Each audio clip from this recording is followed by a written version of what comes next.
This is Killer Innovations, a show about ideas, creativity, and how you can innovate. Welcome to the Innovator's Garage, where you learn to create your next game-changing killer innovation.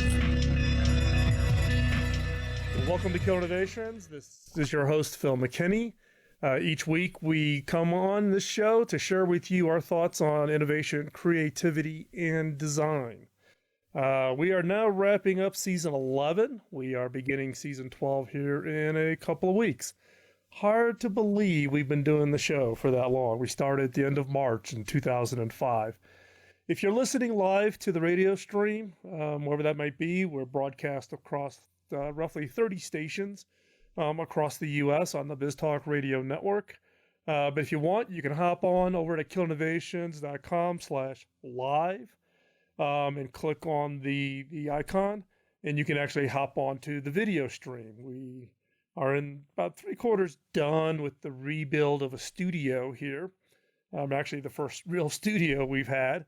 In the past, we recorded the podcast sitting in closets and hotels around the world as a way to do the podcast. But now with the radio show, and with technical support from companies like Zoom.us and Logitech and others, we're experimenting with live streaming the show. And the live stream gives you the option to actually log on and to ask questions.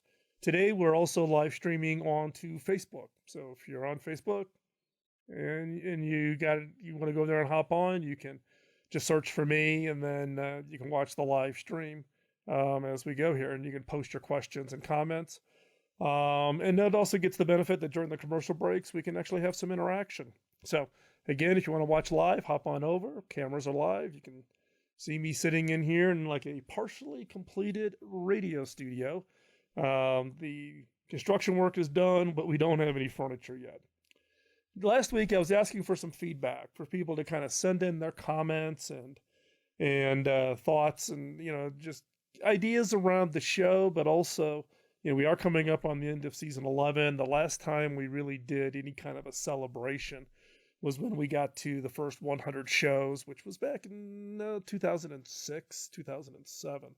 And we really haven't done any kind of celebration since then. So, however, I have got some emails from listeners, and I want to just share a couple of them.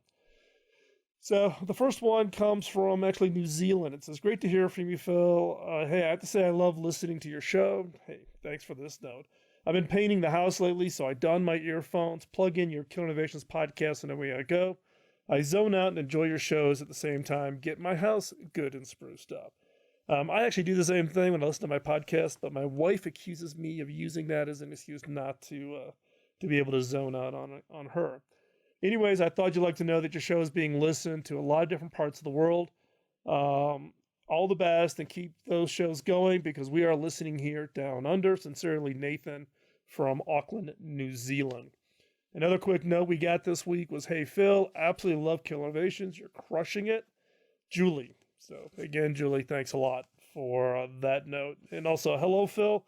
I hope you're well. I just want to say I'm thoroughly enjoyed listening to your podcast. I'm so grateful for you for making them.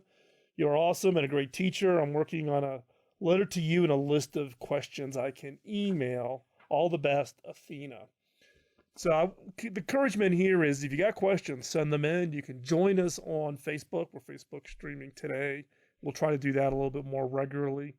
But we also have the regular stream on Zoom, where you can actually post your questions, and we'll try to answer those in real time. But again, it's a wow to hear from you and your emails and your letters of encouragement. It means a lot. The background on why we do this radio show and why we do this podcast is really as a way to pay it forward. I had the benefit of having just an absolutely phenomenal mentor by the name of Bob Davis. And he committed a huge amount of time early in my career to kind of set it on the right path. And then later in years, when I asked him how I could pay it back, he just kind of chuckled. He goes, "You can't pay it back. You need to pay it forward. You need to find a way to share your experiences, your expertise with others." And that was the motivation in 2005 when we started the show, and that's our motivation today. So hopefully you find this information useful and beneficial, and would love to hear from you and hear your questions. So let's pick up for this week's show. Last few weeks, we've been discussing a number of topics when it's just been me, when we haven't had guests. Last week we had Tom Fishburne, the very well-known cartoonist. And if you don't follow him or you don't have that background, then hop on over and listen to last week's show. But if we go back to early February, we started off a series of podcast radio shows around, starting off with how to create and use predictions to create an innovation roadmap. You're not going to know where you're going if you don't have a roadmap. And how do you create the roadmap? And are there better ways to do predictions and to create new ideas? So that was the February 2nd show. Then the next one was how to use those predictions to scout the future. So how to use that roadmap to now go out and try to scout out who's doing things in different areas, looking across the wide range of sourcing, meaning, is there something going on that's interesting in university research and federal research labs and in nonprofits and in large for-profit corporations? Are the VCs funding in a very similar area? And that was the February 9th show. And then we did the 6 golden rules for brainstorming.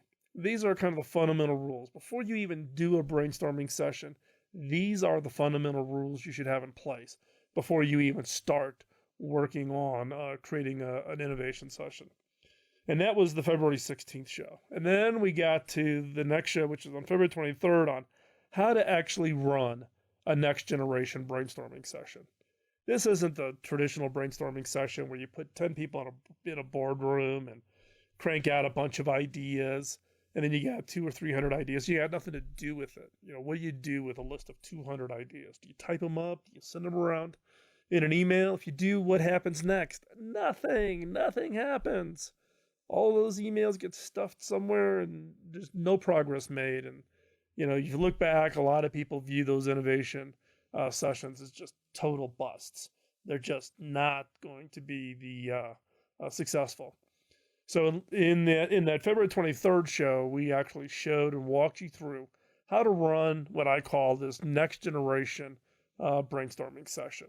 And this is really around not only how do you set the session up, but how do you run it? And then the most important step is ranking the ideas. So how do you rank the ideas? Well, that's great. Now you got these 3 or 4 really great ideas that came out of the brainstorming session. What do you do with them, right? Now, before we start stepping into today's topic, if you have not listened to these podcasts starting back to February 2nd, the recordings of the radio show, that's what the podcasts are, then I would encourage you to go back and listen. And in each of those shows, there's bonus material. There's free downloads, like an actual example of an innovation roadmap, what they look like, and how do I present them normally from the standpoint of conveying that information to an audience. Or the scouting checklist. How do you create the scouting checklist? To what are those golden rules for running a brainstorming session?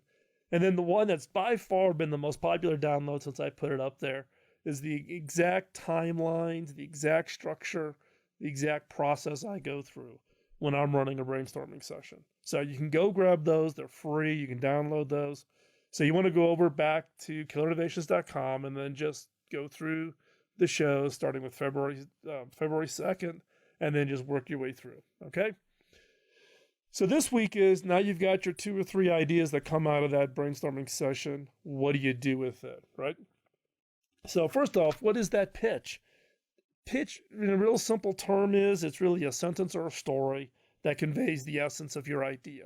You got to be able to take what is that rough, nebulous of an idea, and you got to be able to communicate it so that another person gets it and understands it. And then why is it important? You have to have a pitch in order to get other people excited about your idea. You doing an idea on your own, not all that interesting. And that's the quickest way to kill an idea. You need to be able to attract others with the same amount of passion and the same amount of conviction that you have around that idea. And that's why the pitch is absolutely so important. You need to be able to have that pitch ready anytime, anywhere. In an elevator, you run into someone on the sidewalk, you're sitting at lunch. You need to work on it now, not wait until someone asks you for a pitch. Get the pitch ready up front so that anytime, moment's notice, you can go out there and just share that pitch. And then, you need to prepare for that pitch. It's not just, you just don't wing it. You really got to think through it. And then we're going to talk about what does the outline of a pitch look like. And we're also going to talk about what you should never say in a pitch. And this is the collection of terms and things that I've heard in pitches that just absolutely drive me nuts. So stay right there. We're going to cover that and cover more on today's show, which really is about how do we prepare you for giving that absolutely best pitch. So stay right there. We're going to be back. If you want to get connected with us, text the word innovate to 33444, and that way you'll be signed up for our newsletter and stay connected. Otherwise, stay right there. We'll be right back. We're talking about how to create that perfect pitch and get that idea funded. Stay right there. We'll be right back. Thank you.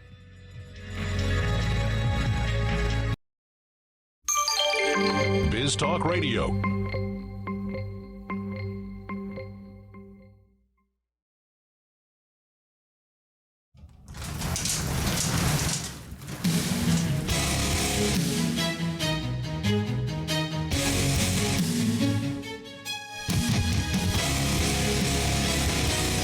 This is Killer Innovations, a show about ideas, creativity, and how you can innovate. Welcome to the Innovator's Garage, where you learn to create your next game-changing killer innovation. Welcome back to Killer Innovations. I'm your host, Phil McKinney. This week, we're talking about the pitch. We've been talking over the last month or so about how to go from really nothing to generating a whole long list of great ideas and then boiling that down to the top 2 or 3. The immediate question is what are you going to do next? What's the next thing you're going to do with those ideas? And the key thing is you got to create the pitch. How do you get in front of, whether that's an investor or your boss or whoever, how are you going to get in front of them and convince them that you've got that idea or that this is that one idea? So first up is you got to prepare the idea. Now, coming out of the brainstorming session, it's something written on a Post-it note, stuck up on a board, and that's kind of the nebulous of it. So what I really call step 0 is you've got to really work the idea. You got to refine it. You got to describe it more completely. You got to describe who would benefit from it.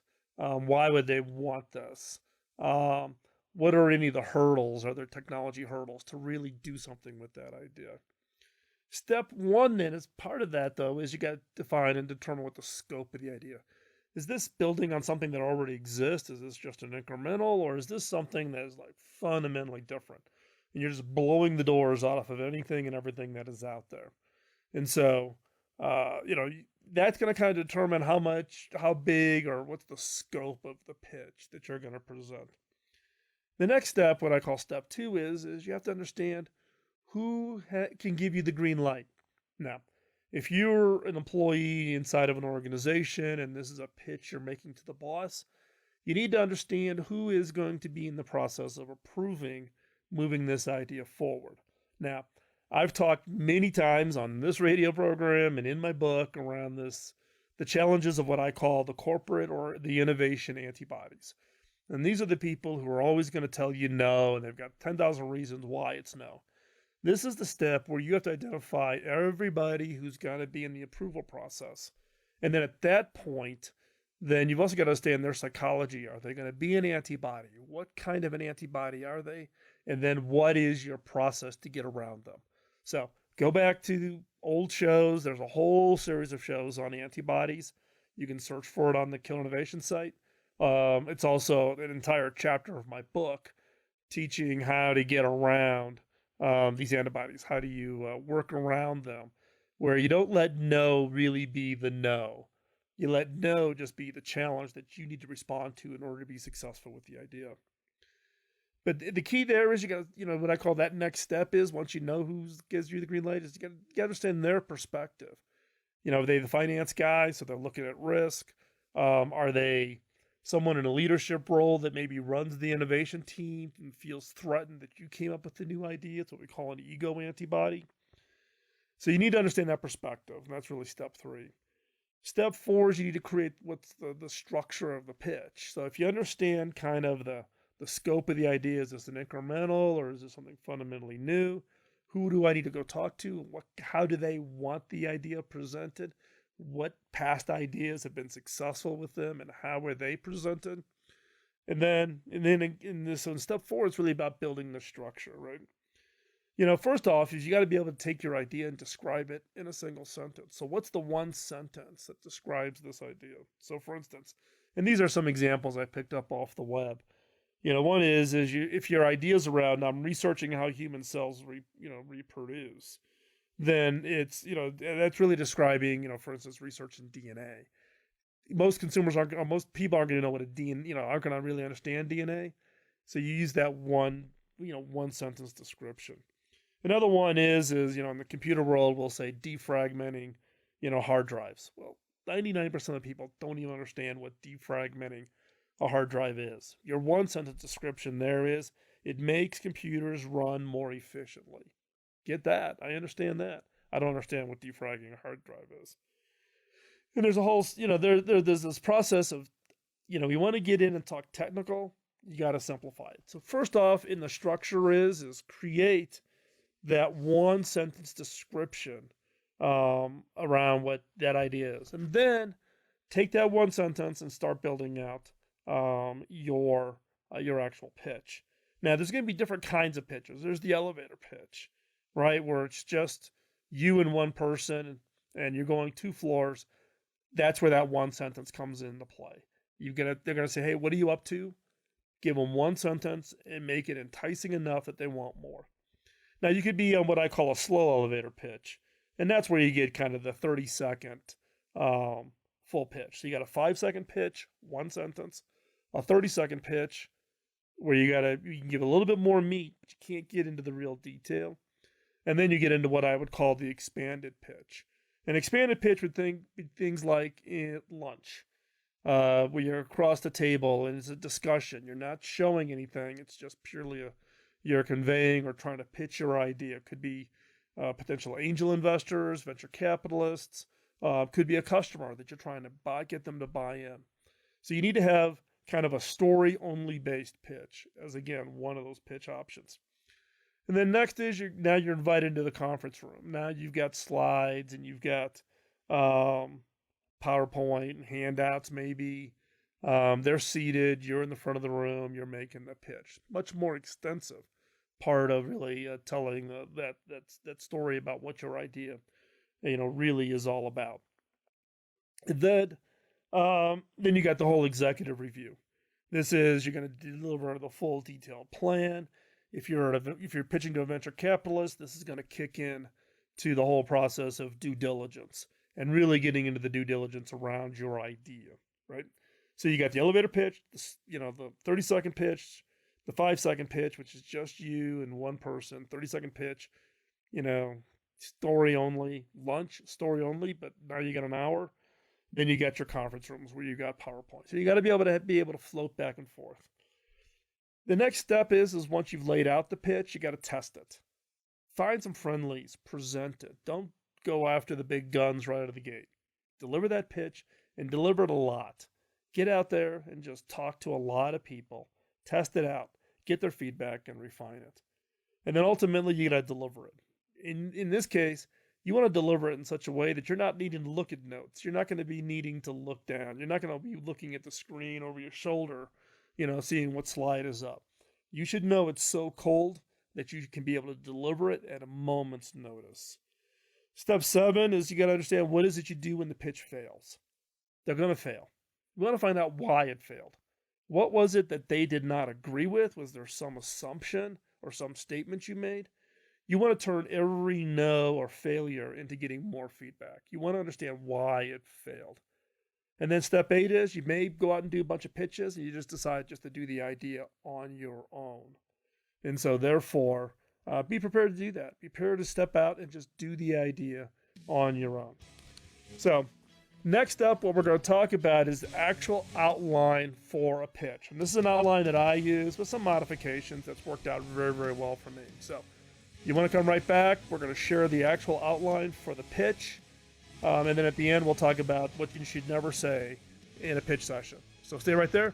We'll be right back after this commercial break.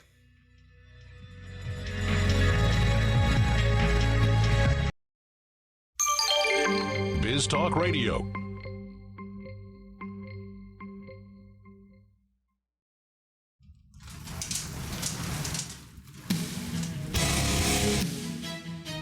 This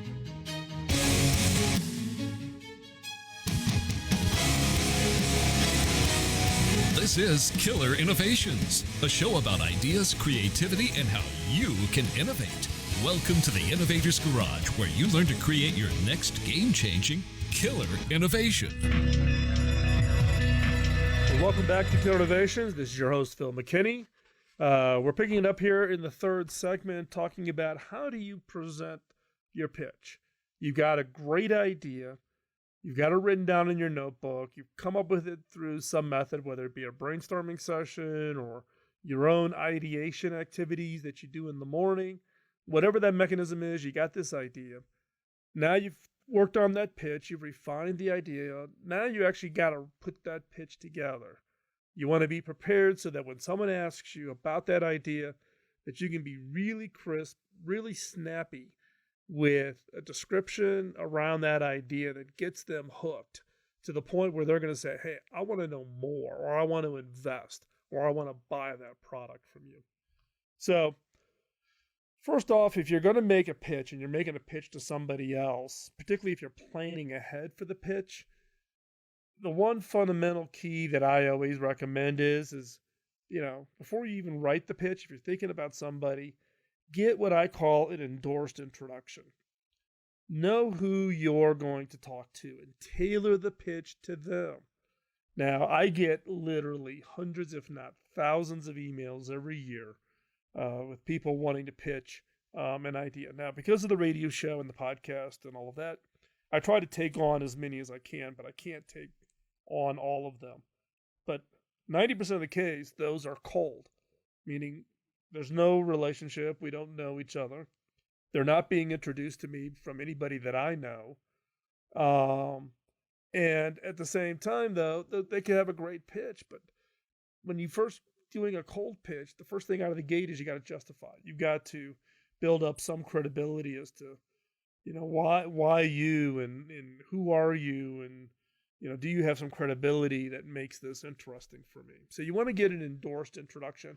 And you want to, particularly if you're going to be doing a planned pitch, know as much about the person you're going to pitch to so that you can tailor the pitch. Now, when you actually get into the pitch, step one is what I would call set the vision. You want to start the pitch off as if your idea has been fully manifested and what that end result's going to be. What does the future look like because of your idea, because of your innovation? You want to capture the imagination of the audience, the individuals, if it's a room full of people, or you're on stage in front of 5,000 people. You want to start with that vision. What does the future look like from that standpoint of if your idea is fully manifested and the impact is fully realized? Is this company that you're pitching to going to grow 5x? Are the investors going to get 100x their money return? Are you going to solve the water problem in Africa? Whatever it is, start off with the vision. And if you can tell the vision well enough, then you're going to have everybody in that room on the edge of their seat. They're going to want to know, okay, I get that vision and I want that vision. How do we get there? And so step two is you need to be able to then describe your idea. You decide your vision, and then you want to be able to describe the idea. Why is it? What is it that you're working on that's going to help that future become real? And you want to make it really 1, 2, maybe 3 sentences, but something that the audience can actually remember, and they can actually repeat it to people they run into. They can say, hey, I just saw this pitch, and this guy had a great idea, and it did X. What's that one sentence? Maybe 2, maybe 3, but I wouldn't even think of the 3 sentences. And you want to start that off right after you set the vision. Here's what the future looks like, and here's what I'm working on. And it's that piece that gets connected. People are going to remember the vision, and they're going to remember that one sentence. And that's what you clearly want to get ingrained in their minds. Step 3 then is to list the benefits or the impact. What's the impact that this is going to have? Now, this is a little bit different order than most people think about it. They want to get out there and say, here's what I'm working on, here's the benefits, and here's how it's going to be impact. I flip it. Vision first. What is it with one sentence? Then you get into what are all the benefits? What's the impact from this thing that I'm doing, what's it going to have on the overall, on your organization or on your investments or on the society or on countries, whatever that is. But you do that after you've set the vision and after you've set what it is you're working on. Then you get into analyzing the competition. Who else is out there that may be doing something similar, not so similar, totally different, whatever it is? Now, I've gone into a lot of pitches where people try to convince me that there are no competitors. This idea is so novel, nobody else is doing it. BS. There's always somebody in the space or in a parallel space. I mean, the fundamental question I always ask is, okay, if the customer's got this problem, how are they solving it today? They got to be solving it somehow. Now, it could be a crude, homemade solution that they're using to do this, but there's always something out there. If you're trying to solve a problem, it's already being solved somehow, or it could be that it's being ignored, or it's much less efficient. But there's always some form of competition in what's being done. So be honest with yourself. Look deep. Look hard. It's rare that I've come across one where there's been no competition. So, think about it really hard. Understand who you're up against. Understand what it's going to take to get them to stop doing what they're doing now and to do it your way. And then the fifth step after you've kind of shared the competition is to share with them why you. Why should you be the person that they should back? Why is it you that came up with this idea versus somebody else coming up with this idea? Why is it that they should hop on your horse for success rather than making a different decision? Now, this is challenging, and this also is challenging depending on culture, because in many cases, most of us are not very comfortable bragging around about ourselves. We're not big on talking about, why me, and I'm the best person at this, and I'm an expert in that. But in this case, you got to tell a little bit about you, and if you've got a team, about your team. So again, you got to tell them, you got to convince them why you're the person that they should be backing. Not somebody else, but you. And what does that really mean? In many cases, this step 5 really becomes the make or break in a lot of pitches, right? You may have a great idea, but I'm not convinced you're the person to execute. I'm not convinced you've got the passion, or I'm not convinced that you've got the transparency, meaning, you're not going to play games. You're going to work with me as an investor, and we together are going to make this idea successful. So this telling why it should be you is absolutely one of the most critical segments of your pitch. Now, you don't want to go overboard. Critical doesn't mean you spend a majority of the time. Critical means is you need some proof, some quick proof as to why you're the person that should be backing this idea, right? Whether it's a previous job you've held, the success of a previous product or idea that you came up with that had, broad impacts, that is what you need to do in this piece. The next step is you want to flatter the person that you're pitching to. If you're pitching to a company, or you're pitching to your boss, or you're pitching to an investor, know their background, know where they've been successful, know what value they bring to the equation. If it's a VC, hey, I see that you've invested in these 5 companies and you sit on these 3 boards, and those companies have been wildly successful. I would love to work with you to get that expertise to contribute to this idea to really turn this into something that's totally transformative. Flattery does work. Most people say they don't like it. Flattery works. And then the last step, 7, is summarize and close. When you get it all done and you've made the pitch, what's the ask? What are you asking for? Are you asking for money, meaning make an investment? Or are you asking for permission to use resources inside the company to actually do something with this idea? What's the ask? I cannot tell you how many times I've got to the end of a pitch and there's no ask. So you sit there for an hour and you're like, what am I doing here? Why are we even having this conversation if there's no pitch, if there's no ask? So again, that's the last. You want to get to the end, summarize it, and you want to get to that ask. You want to be clear about what it is you are asking for. And so with that, we're going to take another quick commercial break. And next up, we're going to talk about what is it you should never say in a pitch session. And believe me, I've heard them all. Some of them absolutely shocking. So we're going to tell some war stories in the next segment. So don't go anywhere. We're going to be right back after this commercial break. And you're listening to Killer Innovations on the BizTalk Radio Network. BizTalk Radio.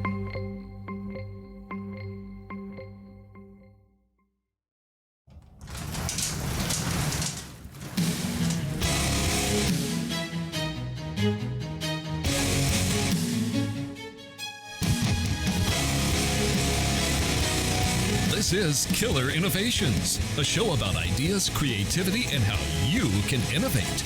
Welcome to the Innovator's Garage, where you learn to create your next game-changing killer innovation. Welcome back to Killer Innovations. I'm your host, Phil McKinney. Coming into this segment, we're going to talk about what is it you should never say when you're pitching an idea. Now, I've heard them all. Literally, I get hundreds, if not thousands, of requests for people to pitch ideas to me now. And in my role when I was a chief technology officer at Hewlett Packard, we would look at roughly 3,000 ideas a year came through what an organization we call the Innovation Program Office. And these ideas come from employees, come outside from third parties, university researchers, etc. 3,000 a year. And not all of those would come in and result in a pitch, but we'd have literally hundreds of pitches. Invite a company in, pitch their idea, pitch their technology. And look, if HP picked your product, and it went into laptops, you're going to go into 40 million laptops. That's a pretty big, carrot out there for people. So I've seen literally thousands of pitches. So I've collected up, this is both my list and some list of other people that I've talked to, about what were some of the most outrageous things that people actually said in a pitch. So first up is what do people say when they first are standing up in the front of the room to start the pitch? And I can't tell you how many times I heard this. The person stands up in front and they go, "So, how's everybody doing today?" Okay, we're not here to talk about the weather. We're not here to talk about, how everybody got here and where did you drive from. You want to take advantage of that first 1 or 2 minutes and really grab the people's attention. You either want to ask them a question to get them engaged right out of the gate. That sometimes works and doesn't work. You want to say something startling, or you start right into your vision.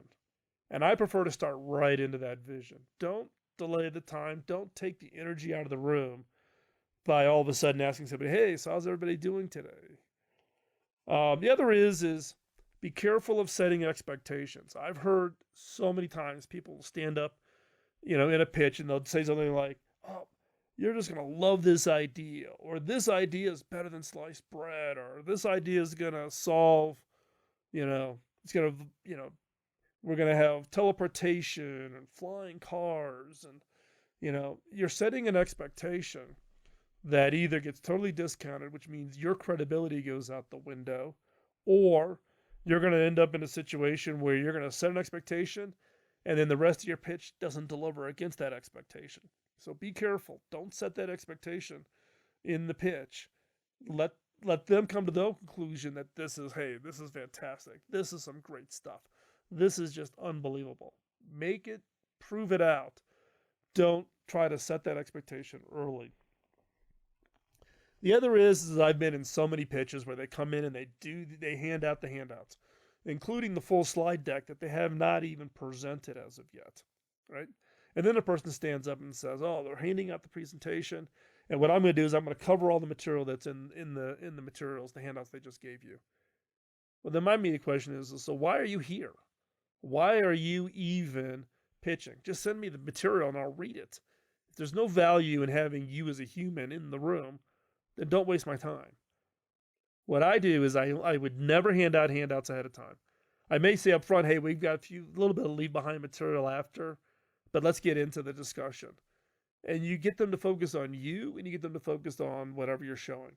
Now, in my cases, for my speeches, and you can go over to SlideShare, and there's a bunch of them over there for downloads, and there's you go out to YouTube, and there's a bunch of videos of me, giving my talks. You'll notice that I don't put many words. In fact, probably 75 or 80% of a slide deck for me, where the slide is only a graphic, meaning it's an image of something. It's not a pie chart or a bar chart or bullet points. I use very little text. Because what I want the audience to focus on me and listen to me, not be looking at the slide that's up behind me. And so, doing handouts before you even talk, people are going to be flipping through the handouts. They're going to be reading it, not listening.